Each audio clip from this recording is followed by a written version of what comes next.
हाय दोस्तों, नमस्कार। मेरा यूट्यूब चैनल अपना एजुकेशनल में आपका स्वागत है। तो आइए दोस्तों, आज देखने वाले हैं पाचन तंत्र का दूसरा लेक्चर। यानी कि आप फर्स्ट लेक्चर नहीं देखे हो तो आप प्ले लिस्ट में जा करके आप देख सकते हैं। चलिए तो आइए करते हैं शुरू। यानी कि फर्स्ट लेक्चर में हम लोग देखा था, यानी कि मुख गुहा मैंने पढ़ चुका था, ग्रस नली भी पढ़ चुका था। अब जो आप देखते हैं तीसरा पॉइंट है जो अमाशय है, ठीक है। यानी कि अमाशय जो ये वाला भाग होता है, यानी कि जो कटोरी में भाग आपको दिख रहा होगा, जिसके हम लोग अमाशय बोलते हैं, यानी कि इसको पेट भी बोला जाता है, ठीक है। तो चलिए शुरू करते हैं। चलिए अमाशय बोला कि इसमें भोजन 3 से 4 घंटा रहता है। यानी कि कोई भी भोजन हम इनके मुंह के द्वारा चबा जाते हैं और चबाने के बाद हमारा ग्रास नली से होकर के अमाशय में आता है। तो अमाशय में आने के बाद जो हमारा भोजन होता है 3 से 4 घंटा तक वेट करता है।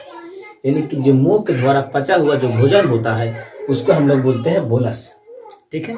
यानी कि वही बोलस क्या होता है, हमारे अमाशय में पहुंच जाता है और पहुंचने के बाद 3 से 4 घंटा तक हमारा लगातार यहाँ रहता है। चलिए चलिए, यानी क्या होता है, अमाशय के हमने कितना भाग में बांटा, 3 भाग में बांटा, ठीक है। पहला भाग कौन है, कार्टिएक्ट। यानी कार्टिएक्ट इसको इसलिए बोला जाता है क्योंकि जो अमाशय होता है हमारे किडनी के बगल में होता है, इसीलिए इसको कार्टिएक्ट बोला जाता है, ठीक है। चलिए, बोला कि ऊपरी भाग में HCl का निर्माण होता है। यानी कि जो कार्टिएक्ट है, यानी कि जो अमाशय का जो पहला भाग है उसमें HCl का निर्माण होता है, और जो HCl का निर्माण होता है वो क्या करता है कि जो हमारे भोजन होता है, जो भोजन में जो भी कीटाणु या वायरस आते हैं उसको मार देता है, ठीक है। और क्या करता है, भोजन को तोड़ता है।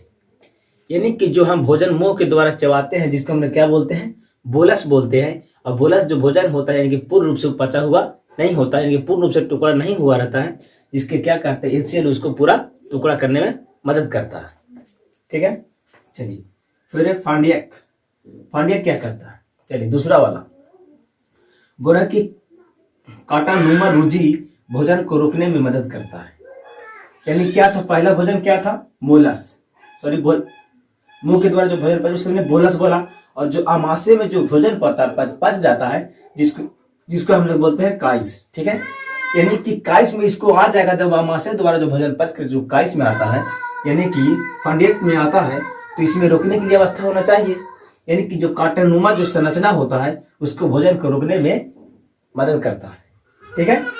चलिए फिर है फ्लोरिक पाइलोरी। ये क्या करता है, पाइलोरिक। चलिए, ये हमारा जो पाइलोरी है, जो जठर रंग की गैस्ट्रिक जिसको जूस के नाम से जाना जाता है, यानी कि जठर रस को नाम से एक रसायन का निर्माण करता है। और वो क्या करता है, एक हार्मोन, 2 हार्मोन का स्रावित करता है, जिस हार्मोन का नाम है रेनिन और दूसरा नाम है पेप्सिन, ठीक है। देखिए रेनिन क्या करता है, ये दूध से दही बदलता है, ठीक है। यानी कि रेनिन का काम है दूध से दही बदलना। अगर कोई बच्चा दूध पीता है, अगर वही दूध बच्चा पीने के बाद दूध फेंक देता है तो थोड़ा सा जमा हुआ यानी कि दही के रूप में निकलता है। यानी कि उसका जो काम रहता है वो रेनिन का काम रहता है, ठीक है। चलिए, और फिर आ गया पेप्सिन। यानी कि पेप्सिन जो एंजाइम है वो प्रोटीन को पेप्टोन में बदल के परिवर्तन कर देता है, ठीक है। चलिए, यानी कि कभी कभी क्या होता है, अमाशय में कोई व्यक्ति ज्यादा खा लेता है तो अमाशय में उसका भोजन नहीं पच पाता है, ठीक है। यानी कि अमाशय, इसमें क्या होता है, यानी कि हम जितना खाते हैं उतना क्या होता है कि हमारे शरीर में उतना ही क्या इसका अम्ल का निर्माण होता है, ठीक है। तो चलिए आगे देखते हैं। यानी कि आपकी कौन पर जाएगा, आपको आ गया यकृत, यानी कि लीवर। यानी कि ये भाग जो आपको दिख रहा है इसको बोलते हैं लीवर, ठीक है। यानी कि यकृत, यानी कि यकृत में क्या होता है, पित्त का निर्माण होगा, ठीक है। चलिए, यानी कि अमाशय में क्या ऐसा भोजन था, यानी कि अमाशय में हमारा भोजन हो गया था अम्लीय। यानी कि अमाशय में कौन हार्मोन का अम्ल का स्रावित हुआ था, यानी कि HCl। यानी कि HCl का जो pH मान होता है वो आपको 2 होता है, ठीक है। चलिए, यानी कि हमारा अमाशय में किस तरह के भोजन हो गया, अम्लीय हो गया। चलिए अब आते हैं यकृत। यकृत में क्या होता है, पित्त का निर्माण होता है, ठीक है। चलिए, यहाँ पे आपको क्या हुआ, पित्त का निर्माण हो गया। चलिए, यानी कि सिर्फ यकृत का काम होता है पित्त को निर्माण करना। यानी कि एक होता है पित्ताशय, और जो पित्ताशय इनकी क्या करता है, ये निर्माण करके हमारे पित्ताशय को दे देता है, ठीक है।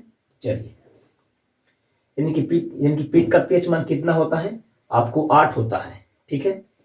यानी कि जो हमारी छोटी ये पित्त बोलता है, यानी कि हमारे अमाशय में भोजन क्या था, अम्लीय।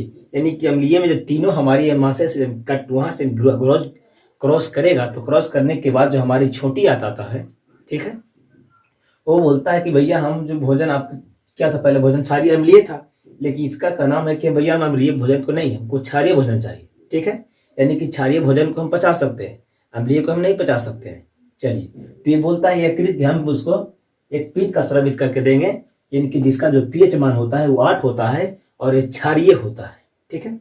यानी कि जब वहां से भोजन निकलेगा तो पिताशय उसको भोजन में क्या होगा कि उसको अपना पित्त हो जो होगा उसको भोजन के साथ देना शुरू कर देगा, जो भोजन होगा वो क्षारीय बन जाएगा, ठीक है।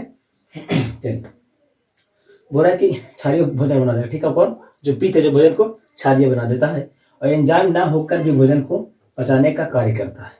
यानी जो पित्त है न तो एंजाइम कुछ भी नहीं है वो, लेकिन फिर भी एंजाइम क्या करता है, भोजन को पचाने में मदद करता है। या पित्त को देखो होंगे, जो मुर्गा में जो पित्त होता है, अगर पित्त कट जाता है तो कटने के बाद जो मुर्गा का जो मीट होता है पूरा क्या होता है, तीखा हो जाता है, ठीक है। चलिए, अब आते हैं अमाशय, अग्नाशय। यानी कि आपको जो ये वाला भाग दिख रहा है, ये ठीक है, ये वाला आपको जो भाग दिख रहा है उसको बोलते हैं अग्नाशय। बोला कि अग्नाशय एक ग्रंथि है, हाँ जी, अग्नाशय एक ग्रंथि है। चलिए, अब यही जो एक ग्रंथि है जो इंसुलिन नामक हार्मोन को स्रावित करता है, ठीक है। चलिए, बोला कि पूर्ण पाचन एंजाइम का ये निर्माण करेगा। यानी कि जो हमारा अग्नाशय है ये पूर्ण रूप से भोजन को पचाने में एक एंजाइम का स्रावित करता है, और जो एंजाइम है वो 3 तरह के एंजाइम को स्रावित करता है, ठीक है। चलिए, पहला जो एंजाइम आप देख रहे हैं टेप्सिन, यानी कि टेप्सिन नामक एंजाइम होता है जो प्रोटीन को जो पहले क्या होता है, जो हमारे यहाँ यानी कि अमाशय के भोजन जो अमाशय में जो होता है, जो पूर्ण रूप से हमारा क्या होता है, जो इनके प्रोटीन होता है हमारी अमाशय में पूर्ण रूप से पच जाता है, लेकिन पचने के बाद भी उसका परिवर्तन होते रहता है, ठीक है।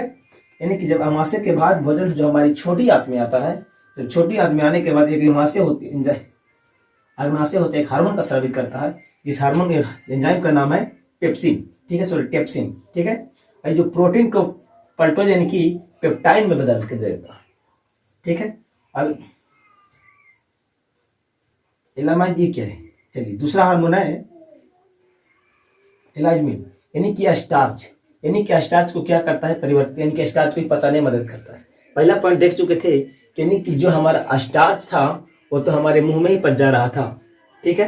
यानी तो फिर यानी कि जो भोजन करते हैं बहुत हाली बहुत फास्ट करते हैं, तो क्या होता है, कैसा भी कुछ भोजन का जो कण होता है हमारे निगलने के बाद हमारे अमाशय में न पचकर बहुत ही हमारी लप सफर से छोटी आंत को चले आता है, तो इसके उसको पचाने के लिए हमारे अग्नाशय जो पूर्ण रूप से भोजन को पचाने में मदद करता है, जो एक एंजाइम को स्रावित करता है, जो स्टार्च को पचाने में मदद करता है, ठीक है। चलिए, तीसरा पॉइंट है लाइपेज। यानी कि लाइपेज भी कोई एक एंजाइम होता है जिसको वसा को पाचन करता है, यानी कि चर्बी, यानी कि जो भी वसा खाता है, यानी कि तेल की जो मात्रा जिसको ज्यादा खाता है, यानी कि उस व्यक्ति में यानी कि लाइपेज की मात्रा कम जाएगा, तो उससे क्या होगा, उसको जोड़ने की बीमारी भी हो सकती है। यानी कि जो लाइपेज की यानी कि एंजाइम होता है इसका भी मात्रा बरकरार रहना चाहिए, जो वसा को हम लोग को पचाने में मदद करता है, यानी कि जिसको चर्बी बोलते हैं, ठीक है। चलिए आगे चलते हैं। यानी कि छोटी आंत, यानी कि 5वां पॉइंट क्या है, छोटी आंत। छोटी आंत में क्या होता है, यानी कि छोटी आंत में क्या होता है, पाचन पूर्ण होता है। यानी कि जो आपको देख रहा है छोटी आंत, यानी कि छोटी आंत में क्या होता है, यानी कि जो हम भोजन करते हैं यहाँ पर छोटी आंत में इसका भोजन पूर्ण रूप से पाचन हो जाता है, ठीक है। चलिए, दूसरा पॉइंट है बोला कि पाचन प्लस अवशोषण। यानी कि पूर्ण रूप से पाचन तो हो ही जाता है, लेकिन उसका अवशोषण भी होता है। यानी कि जो भी प्रोटीन वसा कार्बोहाइड्रेट की मात्रा होता है ये हमारा छोटी आंत में ही अवशोषण होता है, ठीक है। चलिए, तीसरा पॉइंट सी में लिखा हुआ है भिलाई। यानी कि छोटी आंत में, यानी कि छोटी आंत में इस तरह से यानी कि अंगुली नुमा संरचना होता है, जिसको हम लोग बोलते हैं भिलाई, ठीक है। यानी कि यही भिलाई है जो हमारे छोटी आंत के लास्ट छोर में इसी तरह यहाँ पे जो क्या करता है, जो भी प्रोटीन कार्बोहाइड्रेट और प्रोटीन की बसा रहता है उसको क्या करता है, अवशोषित कर लेता है और अवशोषित कर हमारे ब्लड में मिला देता है, ठीक है। चलिए, चौथा पॉइंट है यानी कि जो छोटी आंत हमारे एक एंजाइम का स्रावित करता है और जिस एंजाइम का नाम है एरेप्सिन। ठीक है, और एरेप्सिन क्या करता है, प्रोटीन के एमिनो अम्ल में बदल देता है। यानी कि जो हमारा प्रोटीन क्या था, इनकी पूर्ण रूप से प्रोटीन का पाचन हो जाता है, तो पूर्ण रूप से जो प्रोटीन का पाचन होता है यानी कि पाचन होने के बाद प्रोटीन किस रूप में बदलता है, तो जिसके बोलते हैं एमिनो अम्ल बोलते हैं। ठीक है, चलिए, यानी कि इतना तक क्या होगा, देखिए जो अभी तक जितना पढ़ रहे थे, लेकिन अभी तक सब चीज का अवशोषण हो गया, लेकिन अभी तक पानी का अवशोषण नहीं हुआ। ठीक है, तो आइए देखते हैं बड़ी आंत में। चलिए, बड़ी आंत में क्या होता है, इसका सिर्फ पानी का अवशोषण होता है। ठीक है, यानी कि बड़ी आंत देख रहे हैं आपको, यह वाला भाग यहां से दिखा रहे होगा, यहाँ से जो आपका बड़ी आंत है, इसमें क्या होता है, इसमें सिर्फ ओनली पानी का ही अवशोषण होता है। और पानी का जब अवशोषण करके क्या होता है, हमारे एक मलाशय होता है, यानी कि पानी में अवशोषण, पानी को अवशोषण कर करके जो मल बचता है उसको मलाशय में जाकर के जमा हो जाता है। ठीक है, यानी कि अगर पूछ दे कि भोजन का पूर्ण रूप से पाचन कहाँ होता है, तो हमारे पूर्ण रूप से जो भोजन का पाचन होता है वो हमारे छोटी आंत में होता है। और जो प्रोटीन का पाचन कहाँ हुआ था, तो हमारी अमाशय में हुआ था। और जो अमाशय की जो लंबाई होता है वो 12 इंच होता है। ठीक है, तो आइए देखते हैं जो हमारे हर एग्जाम में क्वेश्चन पूछ जाते हैं, इससे ही रिलेटेड क्वेश्चन देखते हैं। ठीक है, आइए।